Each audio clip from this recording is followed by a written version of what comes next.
Geçen bölümün sonunda seni tek bir cümlenin önünde bırakmıştım. Amerika'nın altında keşfedilen siyah bir sıvı dünyanın kaderini değiştirecekti. Peki gerçekten değiştiren şey petrol müydü? Yoksa insanların petrole yüklediği bir anlam mıydı? Yıl 1859.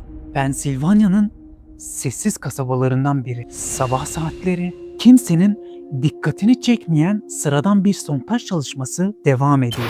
Dakikalar sonra yerin derinliklerinden koyu bir sıvı yükselmeye başladı. O an orada bulunan insanlar yalnızca yeni bir maden bulduğunu düşündüler. Ama tarihin bakış açısı çok farklıydı. Çünkü o gün keşfedilen şey sadece petrol değildi. İnsanlığın enerji anlayışı, sanayi düzeni ve küresel ekonomisi yeni bir döneme giriyor. Fakat ilginç olan bu keşfin kendisi değildi. İnsanların verdiği tepkiydi. Çünkü birkaç gün içinde ülke tarihin gördüğü en büyük servet çılgınlıklarından birinin içine sürüklendi.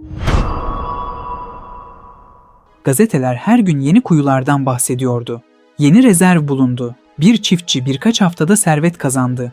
Petrol yeni altın. Bu manşetler yalnızca haber vermiyordu. İnsanların hayallerini satın alıyordu. Binlerce kişi yaşadığı şehri terk etti. Çiftçiler toprağını sattı. Tüccarlar işlerini bıraktı. Yatırımcılar bütün birikimlerini petrol bölgelerine taşıdı. Pensilvanya'nın küçük kasabaları kısa sürede insan seline dönüştü. Hanlar doldu. Araziler birkaç katına satıldı. Herkes aynı cümleyi kuruyordu. Bir kuyu bulursam hayatım sonsuza kadar değişecek. Fakat tarih bize gösteriyor ki büyük servet dönemlerinde insanların yaptığı en büyük hata herkesin aynı yöne koşmasıdır. Çünkü petrol bulmak zengin olmanın garantisi değildi. Birçok kuyu haftalar içinde kurudu. Bazı girişimciler bütün sermayesini tek bir sondajda kaybetti. Petrol bulanların bir kısmı ise başka bir sorunla karşılaştı. Çıkardıkları petrolü satamıyorlardı çünkü üretmek başka şeydi. Onu ekonomik değere dönüştürmek bambaşka bir şeydi ve tam bu noktada hikayeye henüz sahneye çıkmamış bir adam dahil olacaktı.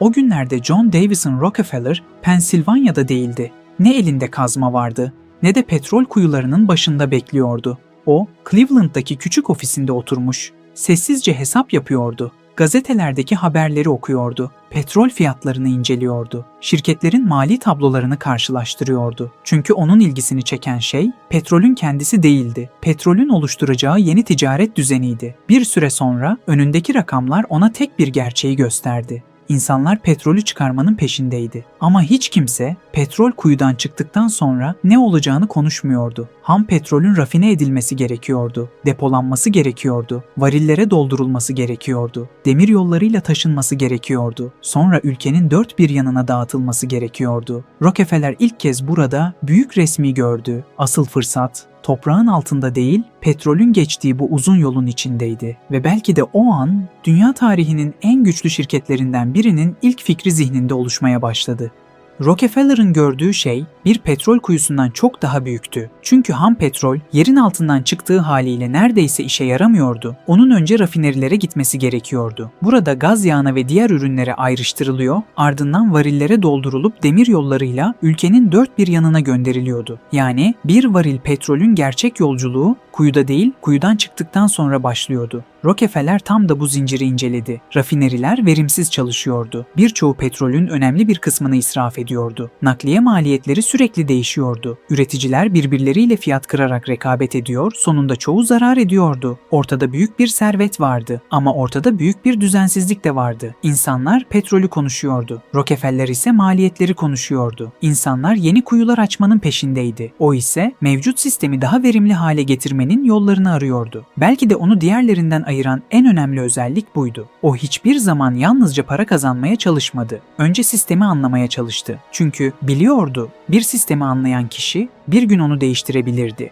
Petrol ateşi büyümeye devam ediyordu. Yeni kuyular açılıyor, yeni şirketler kuruluyor. Yeni servet hikayeleri gazetelerin manşetlerini süslüyordu. Ama manşetlerde yazmayan başka bir gerçek daha vardı. Her başarılı girişimcinin karşısında sessizce batan onlarca kişi bulunuyordu. Çünkü plansız büyüyen her sektör bir süre sonra kendi karmaşasını üretir. Rockefeller bunu erkenden fark etti. Eğer herkes aynı şeyi yapıyorsa Orada kalıcı bir üstünlük kurmak zordu. Bu yüzden yönünü değiştirdi. Petrol üreticisi olmaktan çok, petrol endüstrisinin altyapısını kurmayı hedefledi. Bu karar ilk bakışta gösterişli görünmüyordu. Gazetelere manşet olmuyordu. Kimse onun adını konuşmuyordu. Ama bazen tarihin en büyük hamleleri sessizce yapılır. Rockefeller'ın attığı bu adım da onlardan biriydi. Çünkü birkaç yıl sonra insanlar petrolün kim tarafından çıkarıldığını unutacaktı. Ama petrolün kimin sisteminden geçtiğini unutmayacaktı.